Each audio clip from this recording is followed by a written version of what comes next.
बिस्मिल्लाहिर्रहमानिर्रहीम। आज का जो हमारा वीलॉग है, हमारा सेशन है, उसका एजेंडा जो है वो है अकाउंट मैनेजमेंट सिस्टम। आज हम इस सेशन में डिस्कस करेंगे कि हम किस तरह जो एचडीएस का अकाउंट मैनेजमेंट सिस्टम है उसको किस तरह कॉन्फ़िगर करेंगे, उसकी कॉन्फ़िगरेशन की क्या-क्या स्टेप्स हैं वो हम इस सेशन में डिस्कस करेंगे कि किस तरह हम लोग उसके अंदर कंपनी लेजर्स, उसके चार्ट ऑफ अकाउंट्स, उसके ईयर, उसकी क्लोजिंग, उसको ओपनिंग, किस तरह हम उसको कॉन्फ़िगर करेंगे। ये सारी चीज़ें इसके अंदर डिस्कस होगी, ठीक है? तो हम लोग जाते हैं, पहले लॉगिन करते हैं सिस्टम को।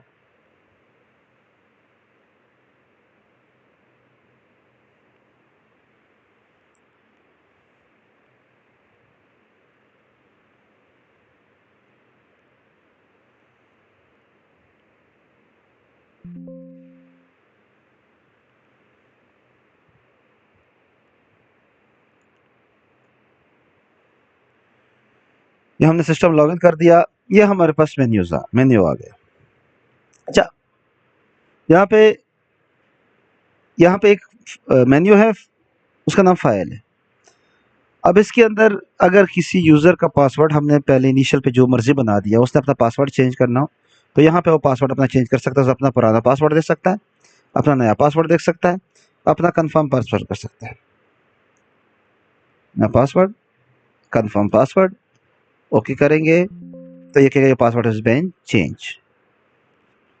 अब आप पासवर्ड चेंज हो जाएगा, ठीक है? जो देखो, हमने जो यूज़र बनाया वो तो जेनेरिक बनाया, हमने आपको पासवर्ड भी जेनेरिक दिए। आप अपना पासवर्ड चेंज कर सकते हैं। अच्छा, सबसे पहले जो कॉन्फ़िगरेशन की स्टेप है वो है हमारा कोडिफिकेशन में कंट्री की कोडिफिकेशन। अच्छा, यहाँ पे कुछ की बटन लगे हुए हैं टूल बार के अंदर। इस बटन को मैं वन बाय वन एक्सप्लेन करता हूँ।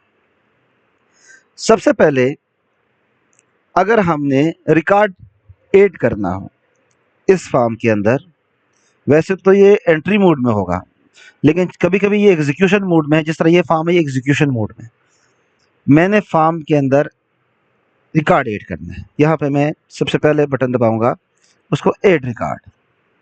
ऐड रिकॉर्ड जब मैं करूंगा, मैं यहाँ पे कोई भी कंपनी ले सकता हूँ, किसी भी कंपनी का नाम ले सकता हूँ जो आपकी कंपनी का नाम होगा, मतलब जिसकी बेस पे आपने लेजर कॉन्फ़िगर करना है। मतलब मैं यहाँ पे कहूँगा ABCD प्राइवेट लिमिटेड, ठीक है? उसका एड्रेस, जो भी उसका एड्रेस होगा, रोड वोड जो भी आपका एड्रेस होगा, 1 2 3 जो भी आपका होगा वो आप फीड करेंगे। उसका जो फ़ोन नंबर है जो आपको चाहिए रिपोर्ट्स वगैरह के लिए शो करने के लिए, वो फ़ोन नंबर भी होगा। सेल टैक्स नंबर है उसका, नेशनल टैक्स नंबर है उसका, URL है उसका। ये आप क्लिक करेंगे, आप सेव के बटन के ऊपर। अच्छा, ये फर्स्ट बटन का फंक्शन डिफाइन हो। अब जब मैं रिकॉर्ड ओके हो गया, मैं उसको सेव करूँगा, तो ये यहाँ पे सेव के बटन को दबाओ। ये मेरा रिकॉर्ड सेव हो गया। अब नीचे देख रहे हो, one complete transaction complete, one record apply to save, okay. अब इस रिकॉर्ड को, मतलब ये उस स्टेज पे आप डिलीट कर सकते हैं अगर इसकी ट्रांजैक्शन आगे नहीं हुई। डिलीट करना चाहे तो आप इस रिकॉर्ड को यहाँ से डिलीट कर सकते हैं। आपका एक रिकॉर्ड डिलीट हो गया, ओके। अच्छा, ये बटन है एंटर क्वेरी। बेसिकली सर्चिंग के लिए या फिल्टर के लिए हम एंटर क्वेरी इस्तेमाल करते हैं। एंटर क्वेरी का मतलब ये है कि यहाँ पे मैं कोई भी लगाऊंगा। मैं फॉर एग्जांपल सर्चिंग करता हूँ DEK, कि यहाँ पे इस नाम की कोई कंपनी मौजूद है। यहाँ पे एग्जीक्यूट क्वेरी, जो फिल्टर मैंने लगाया उसका क्वेरी को एग्जीक्यूट करने के लिए, ये मेरे पास एग्जीक्यूशन आ गई उसकी, ठीक है। ये फॉर्म बंद करने के लिए क्लोज, इसको बाद में देखेंगे। यहाँ पे दोबारा एंटर क्वेरी करूंगा, यह एग्जीक्यूट करूंगा। अच्छा, ये मेरा बटन है लास्ट रिकॉर्ड, ये लास्ट रिकॉर्ड पे लेके जाता है। ये मेरा बटन है प्रीवियस रिकॉर्ड पे लेके जाता है। ये नेक्स्ट रिकॉर्ड पे लेके जाता है। ये फर्स्ट रिकॉर्ड पे लेके जाता है, ठीक है। और ये फॉर्म को क्लोज करने इस्तेमाल। हमने कंट्री की कोडिफिकेशन कर ली। अब ये यूज किस लिए होता है? कंट्री कोडिफिकेशन इसलिए यूज होती है कि अगर आपने एक कंपनी का लेजर मेंटेन करना है, दो कंपनियों का लेजर मेंटेन करना है, तो इसके अंदर ये फैसिलिटियां हैं कि आप दो कंपनियों का लेजर मेंटेन कर सकते हैं। अच्छा, जितने आपके लेजर्स होंगे, एक होगा, दो होगा, आप उसको करेंगे क्योंकि उसके हर कंपनी का अपना चार्ट ऑफ अकाउंट डिफरेंट बनेगा। इसका मसला ये है कि आपने एक कंपनी बनाई, उसका चार्ट ऑफ अकाउंट अलग होगा, आपने दूसरी कंपनी बनाई, उसका भी चार्ट ऑफ अकाउंट डिफरेंट होगा। दोनों चार्ट ऑफ अकाउंट आपको अलग अलग कॉन्फ़िगर करने पड़ेंगे। दूसरे नंबर पे हम आते हैं कंपनी की division, cost centre, operating unit. हमारे पास कंपनी के ये डिवीजन डिफाइन है, टेस्टेड, ये बेसिकली एंट्री हो चुकी है। हमने कंपनी के अंदर डिवीजन डिफाइन करना है। हम सबसे पहले रिकॉर्ड ऐड करेंगे, यहाँ पे अगर करना चाहते हैं तो यहाँ पे अगर आएंगे तो ज़रूरत नहीं पड़ेगी, यहाँ पे ऑलरेडी रिकॉर्ड ऐड होगा। अगर मैं बीच में करना चाहूँगा तो यहाँ पे रिकॉर्ड ऐड करूँगा कुछ, तो ये रिकॉर्ड ऐड करने देगा, वरना वो मुझे चेंज करने नहीं देगा। यहाँ पे कंट्रोल एल दबाऊंगा। कंट्रोल एल का मतलब है लिस्ट ऑफ वैल्यू। वो लिस्ट ऑफ वैल्यू आपके पास आ जाएगी। वो कहेगा यार आप कौन से कंपनी का डिवीजन डिफाइन करना चाहते हैं। मैं कहता हूं मैं रिकॉप का करना चाहता हूं, ठीक है। उसके बाद आपका डिवीजन का नाम क्या है, आप कोई भी डिवीजन ले देते हैं। लेदर, लेदर मेरा अलग डिवीजन है, मैंने उसका कॉस्ट सेंटर अलग कैलकुलेट करना है, ये मेरा अलग डिवीजन है। आप इसको सेव करेंगे, ये आपका रिकॉर्ड सेव हो जाएगा। अब आपके पास एक है, दो है, जितनी भी डिवीजन है आप उसकी एंट्री इस तरह करेंगे, ठीक है। अब ये डिवीजन फीड हो गया, डिवीजन एंटर हो गया। अब मुझे इसकी ज़रूरत नहीं है, टेस्ट एंट्री है, बार बार करनी पड़ती है मुझे, इसलिए इसको मैं डिलीट कर रहा हूँ। क्लोज हो गया। लेकिन आपको डिलीट करने की ज़रूरत नहीं है, आपने जब एक दफ़ा एक्चुअल चीज़ फीड कर दी, आपने उसको उस तरह रहने देनी है। अगर हाँ वो गलत हो गई, पहले स्टेप पे आप उसको डिलीट कर सकते हैं। तीसरे नंबर पे आपका उस डिवीजन के अंदर जो डिपार्ट्स हैं, जिसके कॉस्ट सेंटर्स हैं, वो डिफाइन करना पड़ेगा आपको। मतलब देखो यहाँ पे सर्विसेज डिवीजन है, उसके अंदर जो कॉस्ट सेंटर में डिफाइन किया Edmund, workshop, kitchen, security, MRP department, मैंने अलग अलग कॉस्ट सेंटर डिफाइन किए। जब मैं उसका एक्सपेंस का वाचर डालूंगा तो मैं उस कॉस्ट सेंटर के अंदर एंट्री डालूंगा कि इस डिपार्टमेंट के अंदर एक्सपेंस हेड हुआ है, ठीक है ना। एक्सपेंडिचर, हम इस डिपार्टमेंट के एक्सपेंडिचर ये है। कल को मैं देखो एक जीवी आप डाल रहे हैं, अब हर डिपार्टमेंट के अलग अलग जीवी तो नहीं डालेंगे ना, अब हर डिपार्टमेंट के जीवी एक डालेंगे, लेकिन जो एक्सपेंस डाल रहे हैं उसको आपने सेग्रीगेट करना है कि ये इस डिपार्टमेंट का या डिवीजन का सेग्रीगेट है, ये इसका है, ये इसका है, ये इसका है। कल को मैं एक्सपेंडिचर देखना चाहता हूँ कास्ट सेंटर वाइज, ठीक है, तो मैं, मुझे ओनर कहता है या मुझे कंपनी का डायरेक्टर कहता है या जो भी बंदा कहता है, वो आपको कहता है फाइनेंस वाले को कि मुझे ले आओ डिपार्टमेंट ने क्या क्या एक्सपेंडिचर किया इस महीने या इस साल। तो आपके पास रिपोर्ट होनी चाहिए कि ये एक्सपेंडिचर उन्होंने इस साल की है या इस महीने की है या इस पीरियड में की है, ठीक है ना, ताकि वो आपकी एंट्री पहले स्टेज से सेग्रीगेट हो जाए कि ये मेरे डिपार्टमेंट के जो है एक्सपेंडिचर है, ठीक है। अच्छा, यहाँ पे फिटिंग कैसे होगी, कंट्रोल एल करेंगे आपने, पहले फैक्ट्री बतानी है, कौन सी कंपनी है, उसका डिवीजन बताना है। 2 डिवीजन है, 3 डिवीजन है, जो डिवीजन है, फॉर एग्जाम्पल डिवीजन है, उसके अंदर डिपार्टमेंट है, क्यूए डिपार्टमेंट है, क्वालिटी कंट्रोल या क्वालिटी असेंशन, ठीक है। आपने डिवाइन कर लिया, सेव कर लिया, उसने डिवीजन सेव कर लिया, उसको एक कोड दे दिया। देखो नाम कुछ भी हो, सिस्टम ने जो आपके डिपार्टमेंट का एक्चुअल नाम होगा वही होना चाहिए ना, लेकिन जो ये कोड है ये यूनिक होगा, इसके बेस पे आपकी सिस्टम ने इसको हेड करना है, शो आपको वही होगा। अब ये आपने एक कास्ट सेंटर डाल दिया, अब ये वो लेवल है जिसकी बेस पे आपने एंट्री करनी है। जब आप एंट्री करेंगे वो आपको पूछेगा किस डिवीजन की एंट्री है और उसके अंदर कौन से कास्ट सेंटर्स है, किसकी एंट्री आप कर रहे हैं, ठीक है।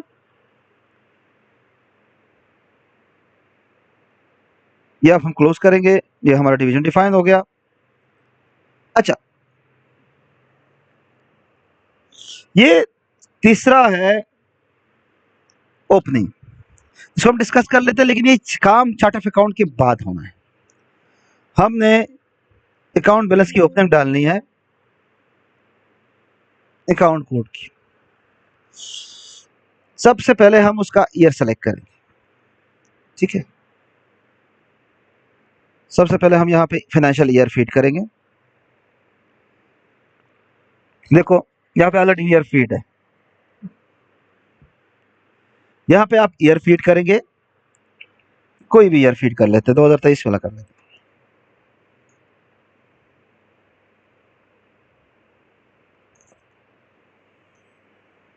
ठीक है,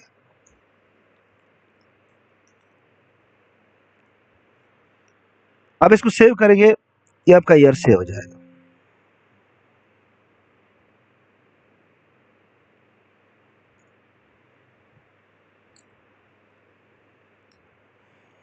वो ईयर गुजर गया, ऐसे वैसे वो प्रॉब्लम कर रहा है, लेकिन आप यहाँ पे ईयर फीड करेंगे, वो आपका ईयर सेव हो जाएगा।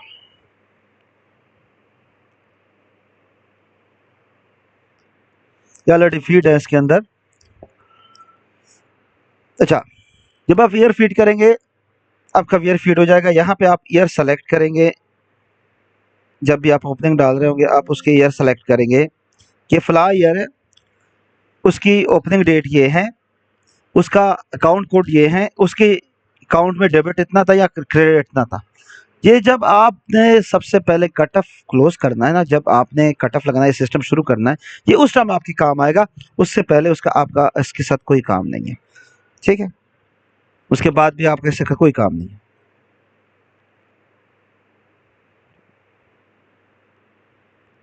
ये अकाउंट रिसीवेबल और पेएबल की लेजर वाइज जो इनवाइस वाइज ओपनिंग है, ये उसके लिए इस्तेमाल हो रहा है कि अगर आपने इनवाइस वाइज ओपनिंग डालनी है, इनवाइस वाइज एजिंग देखनी है, तो ये उसके लिए इस्तेमाल होगा। ठीक है, ये दोनों सेम है, पेएबल रिसीवेबल दोनों सेम है। ठीक है, उसके अंदर आपने एपी की अलग इनवाइस डालनी है, एआर की अलग इनवाइस डालनी है। अब जो मेन काम है, आपने यूनिट ऑफ मेजरमेंट फीड करनी है, कंट्री फीड करना है, सिटी फीड करना है। सबसे पहले आप सिटी फीड करेंगे, सॉरी कंट्री फीड करेंगे। यहाँ पे आप कंट्री फीड कर लेंगे, कोई भी कंट्री आपने फीड कर दी, पाकिस्तान, यूएई, इंडिया, सेव करेंगे, कंट्री आपके पास आ गई। ओके, बेसिकली आपकी कंपनी किसी मुल्क में हो सकती है, तो बांग्लादेश किसी मुल्क में भी हो सकती है। और किसी ये सिटी डिफाइन करेंगे उसका, यहाँ पे कौन सी सिटी है उसका, लाहौर है, पेशावर है, इस्लामाबाद है। ठीक है, जो भी आप इसका नाम होगा सिटी का, वो डिफाइन करेंगे। ओके,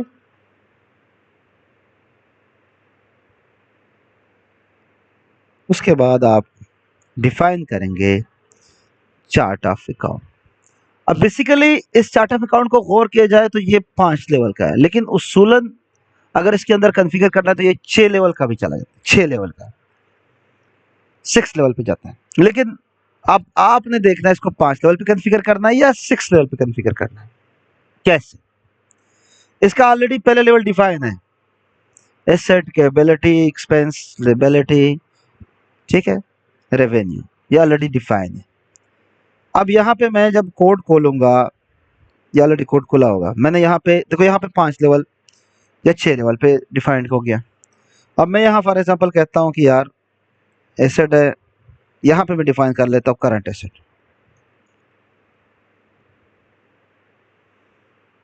लेकिन आपने एक चार्ट ऑफ अकाउंट जब आप कॉन्फ़िगर कर रहे हो, उससे पहले आपने अपनी वर्किंग करनी है कि आपने इसको किस तरह लेके चलना है। बैलेंस शीट अकाउंट है या आपका प्रॉफिट एंड लॉस अकाउंट है, जो भी आपका अकाउंट है ये उसके ऊपर आ जाए। ठीक है, अब देखो अगर ये देखा जाए तो ये एसेट है, उसका करंट एसेट है। अब ये उसका दूसरा लेवल का शो कर रहा है। अगर आपने डायरेक्ट एसेट लिख लिया तो ये इसका पहला लेवल शो कर रहा है मेरे हिसाब से। लेकिन ये हर जो चार्ट ऑफ अकाउंटेंट होता है, चार्टर्ड अकाउंटेंट होता है, या फाइनेंस का सीएफओ या जीएम या मैनेजर, जो भी आर्किटेक्ट है जो फाइनेंस का चार्ट ऑफ अकाउंट कॉन्फ़िगर कर रहा है, उसको बेहतर पता है कि उसने अपने चार्ट ऑफ अकाउंट किस तरह डिजाइन करना है। ये पहला लेवल है। ओके, अब हम जाते हैं सेकंड लेवल पे। सेकंड लेवल पे आप देखिए, यहाँ पे ऑलरेडी हमारे पास एसेट है, उसके अंदर उसने डिफाइन किया है फिक्स एसेट, करंट एसेट। अच्छा, मैं एक और कोड डिफाइन करना चाहता हूं, यहां पे मैं ऐड करूंगा या फिर यहां पे डिफाइन करूंगा, जहां पे मैंने करना है मैं कहूंगा एसेट नॉन करंट एसेट।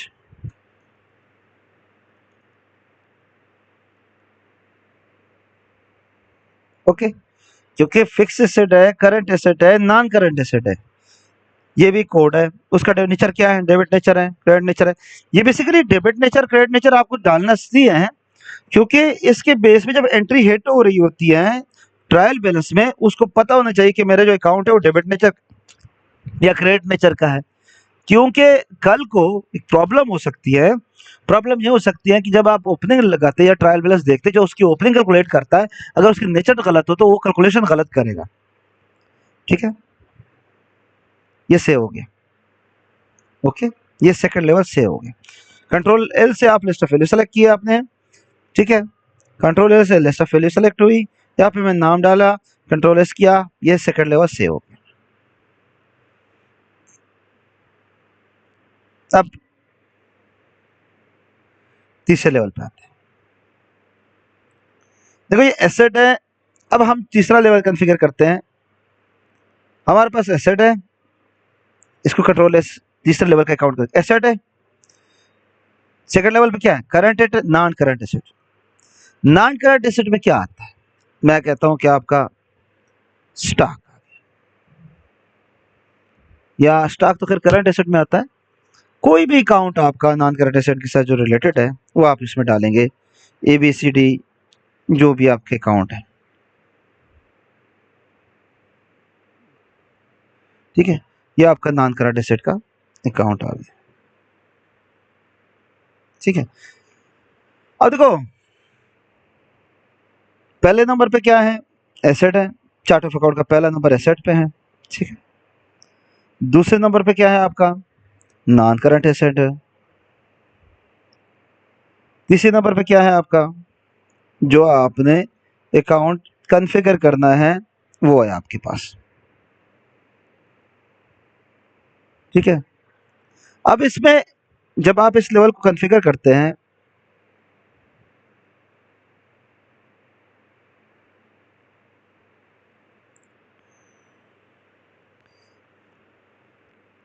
तो ये आगे जाके, मतलब मैं इसमें कह देता हूं गुडविल, ये एक अकाउंट है गुडविल नॉन करंट एसेट का। ठीक है ना,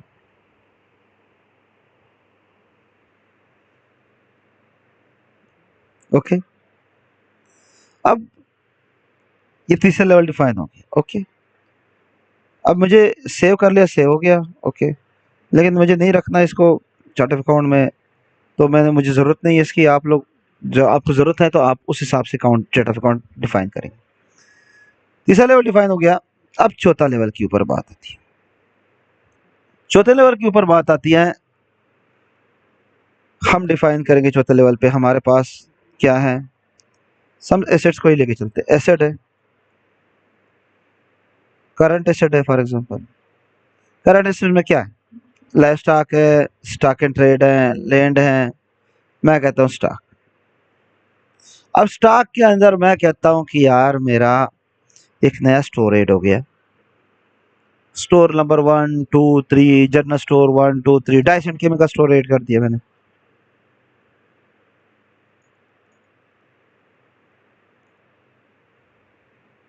स्टोर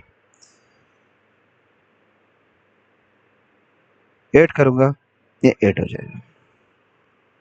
ठीक है, ये मैंने चौथे लेवल पे उसका अकाउंट फीड किया। अब देखो डाइसेंट केमिकल स्टोर है, अब इसके अंदर डाइस की एंट्री अलग से जा सकती है। आप डाइस के अलग अकाउंट खोल सकते हैं, केमिकल का अलग अकाउंट खोल सकते हैं, या जो ट्रेडर्स हैं उसका अलग आप कर सकते हैं। ठीक है, ओके, ये चौथा लेवल हो गया। पांचवें लेवल पे आते हैं। जब पांचवा लेवल का अकाउंट हमने डिफाइन करना है, सबसे पहले हम लोग क्या करेंगे? अकाउंट्स मेन हेड, उसका सब हेड, उसका सब डिटेल हेड, उसका देखो dice and chemical, finish good stock, work in process, raw material, dice and chemical. Dice and chemical में डाइस का अलग खोलना चाहिए, कंट्रोल एस सेव करूंगा या कंट्रोल एस करूंगा, ये डाइस का मुझे अलग अकाउंट आ गया। अब देखो डाइस आ रहे हैं, मैंने डाइस को अलग हेड करना है, मैंने केमिकल को अलग हेड करना है, मैंने उसके दोनों का कास्ट अलग देखनी है, मैंने उसका दोनों का स्टॉक अलग देखना है। ये आपकी जो मैं कह रहा हूँ कि जो आपका आर्किटेक्ट होता है, जो चार्ट ऑफ अकाउंट डिफाइन करना है, उसने रिलेशन के ऊपर देखना कि मैंने एंट्री किस लेवल पे लेके चलनी है। ठीक है, ये पहले जरूरी मैंडेटरी एंट्रीज हैं, क्योंकि इसके बेस पे आपका पूरा स्ट्रक्चर चल रहा होता है। ठीक है, जिस तरह वो हम घर बनाते हैं तो उसके लिए पहले नक्शा बनाते हैं, वो नक्शे के ऊपर हम जब नक्शा बन जाता है, जो ब्लूप्रिंट है वो बन जाता है, तो ब्लूप्रिंट के ऊपर हम एक कंस्ट्रक्शन करते हैं, एक बुनियाद मतलब उसके ऊपर बुनियादें रख के मकान बनाते हैं। अगर आपका नक्शा ही खराब हो गया तो आप उसके ऊपर बुनियादें जब बनाएंगे मकान, तो उसका नुकसान क्या होगा? उसका नुकसान ये होगा कि आप दोबारा बुनियादें ख़त्म करेंगे, या जितनी कंस्ट्रक्शन की आपने ख़त्म करनी होगी, उसके बाद दोबारा ब्लूप्रिंट बनाएंगे, उसके बाद दोबारा उसके ऊपर मकान खड़ा करेंगे। इतना फ़र्क है, ये एक प्रोसेस करना पड़ता है। तो इसी वजह से ये पहले स्टेज पे लॉक होना चाहिए, पहले स्टेज के ऊपर इसको क्लियर होना चाहिए। अच्छा, यहाँ पे अकाउंट ओपनिंग की इंफॉर्मेशन है। अगर आपने यहाँ पे बहरहाल आपने ओपनिंग डाल दी, तो यहाँ पे आपकी अगर आपने ओपनिंग डालनी है तो यहाँ पे भी आप डाल सकते हैं क्रेडिट की, डेबिट की, लेकिन ज़रूरत नहीं है, यहाँ पे आप वहाँ पे डालें। क्रेडिट डेज कितने हैं, कितने क्रेडिट डेज का आपके साथ उसका है वेंडर्स के साथ। अच्छा, ये जो आपके पास नज़र आ रही है ना कॉर्पोरेट इंफॉर्मेशन, ये एक इम्पॉर्टेंट चीज़ है इस फॉर्म के अंदर। बेसिकली ये यूज होती है आपका, आपने अपने वेंडर्स, आपने अपने कस्टमर, डेटर क्रेडिटर जब लिंक करने हैं प्रोडक्शन के साथ, इन्वेंटरी के साथ या कस्टमर के साथ, यहाँ पे आप कॉर्पोरेट इंफॉर्मेशन के अंदर जाएंगे, उसको लिंक करेंगे, आप उस अकाउंट को नाम देंगे कि ये फला बंदा है, ठीक है, फला वेंडर है या फला कस्टमर है, ये उसके लिए मैंने अकाउंट खोला। यहाँ पे आप सेव करेंगे, उसकी पूरी डिटेल डालेंगे, ऑटोमेटिकली आपकी वो चीज़ लिंक हो जाएगी, और स्टोर के अंदर जब एंट्री हिट होगी तो ऑटो पे आपको वाचर उस अकाउंट के अंदर हिट होगा। ये बेसिकली इस पर्पस के लिए किया गया है। ठीक है, यहाँ पे कोई क्वेश्चन हो किसी का, वो पूछ सकता है।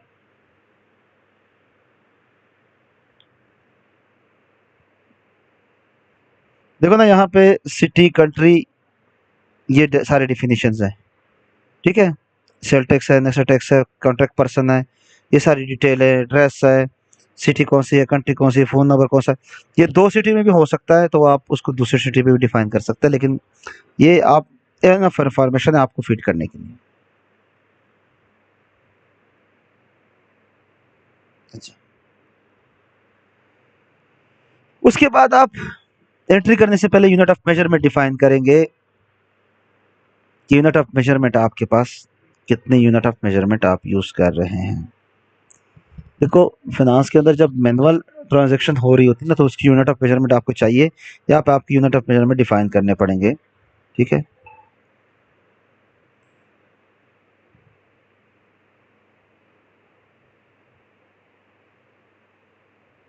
ठीक है,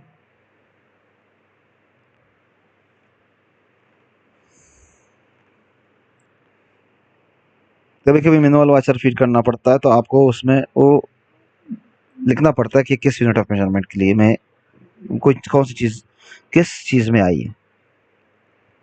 अच्छा,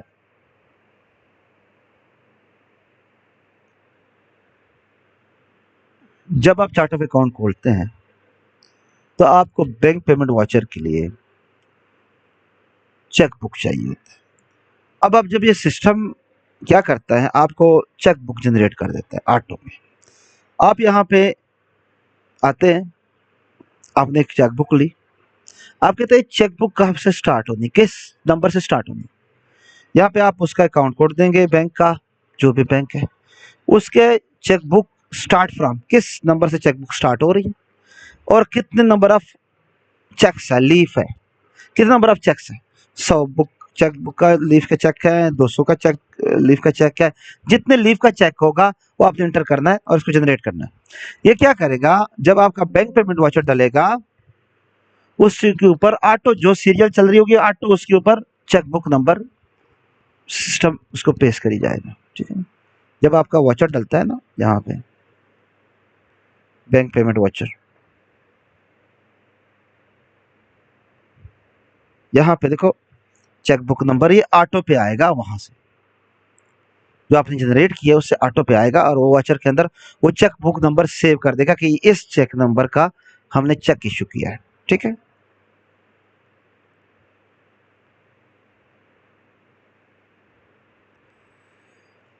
बाकी हमारे पास ट्रांजैक्शन एंट्रीज हैं। जब एक दफा अकाउंट कॉन्फ़िगर हो जाएगा, एक दफा कोडिफिकेशन हो जाएगा। अच्छा, इसके अंदर एक और चीज भी है, ईयर क्लोजिंग।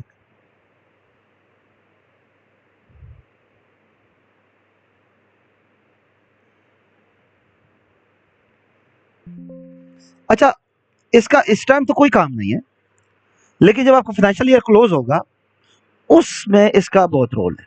कैसे रोल? ये ऑटो जो आप लोग मैनुअल वाउचर डालते हैं क्लोजिंग के लिए, वो सिस्टम ऑटो पे डालेगा। आपने यहाँ पे ईयर सेलेक्ट करना है, कंट्रोल एल करके वो ईयर सेलेक्ट हो जाएगा। यहाँ पे A6 to 12 ये बेसिकली जो आपके एक्सपेंडिचर की कोड है, ये उसमें वो एम्बेड होंगे, वो उसको एक्सपेंस को जीरो करेगा। यहाँ पे आप उसको रिट्रीव करेंगे, रिट्रीव डेटा, यहाँ डेटा रिट्रीव हो जाएगा। यहाँ पे आपके पास डेबिट क्रेडिट की सारी डिटेल आ जाएगी। आप यहाँ पे उसको प्रोसेस करेंगे। ये तो आपका जितना एक्सपेंडिचर्स है उसका वाउचर डाल देगा, जो आपने मैनुअल जीरो करने थे वो सिस्टम ऑटो पे जीरो कर देगा। उसके बाद ये वाउचर डल जाएगा। उसके बाद सेकंड पे आप आएंगे डिविडेंड्स अकाउंट्स। आपके जो डिविडेंड्स अकाउंट्स हैं वो आएंगे, आप उसको रिट्रीव करेंगे, उसका डेटा रिट्रीव होगा, इसका वाउचर डालेगा आपका। तीसरे नंबर पे आपने जो स्टॉक सी कंजम्पशन वाउचर डाला है, ठीक है, उसका परचेज में डाला है, तो परचेज और अकाउंट का करके वो उसको क्लोज करके क्लोज का स्टॉक क्लोज करेगा, उसका वाउचर डालेगा स्टॉक का। तीसरे नंबर पे। चौथे नंबर पे जब आप इसकी रीफॉरवर्डिंग करेंगे, ये सारे तीनों स्टेप करके जब एक्सपेंडिचर वगैरह सारा जीरो हो जाएगा, स्टॉक मूव हो जाएगा, उसके बाद आप इसको रिट्रीव करेंगे, तो ये जो आपका फाइनेंस को नेक्स्ट ईयर में कैरी फॉरवर्ड कर देगा। ये हमारा कॉन्फ़िगरेशन के हद तक हमारा सेशन था, वीलॉग थी। ट्रांजैक्शन के ऊपर हमने नेक्स्ट सेशन में आना है कि हमने किस तरह मैनुअल ट्रांजैक्शन इसमें है, ऑटो ट्रांजैक्शन इसमें है। ठीक है, ये दो किस्म की ट्रांजैक्शन इसमें है, किस तरह होनी है, किस तरह नहीं होनी, ये सारी चीज़ें हम डिस्कस करेंगे। ठीक है, ये उसके ऑटो के वाउचर्स हैं। ठीक है, ये मैनुअल के वाउचर्स हैं। इस सेशन में किसी को कोई क्वेश्चन हो, किसी को कोई चीज़ समझ नहीं आई हो इस व्लॉग में, तो आप कमेंट कर सकते हैं इस वीडियो के ऊपर, आप मुझसे रब्ता कर सकते हैं। आप जो है अपना क्वेश्चन बता सकते हैं कि आप मुझे इस चीज़ की समझ नहीं है। ठीक है, फी अमानुल्लाह। ठीक है, लेक्चर यहाँ पे ख़त्म हुआ। अल्लाह ताला आप लोगों को खुश रखे। फी अमानुल्लाह।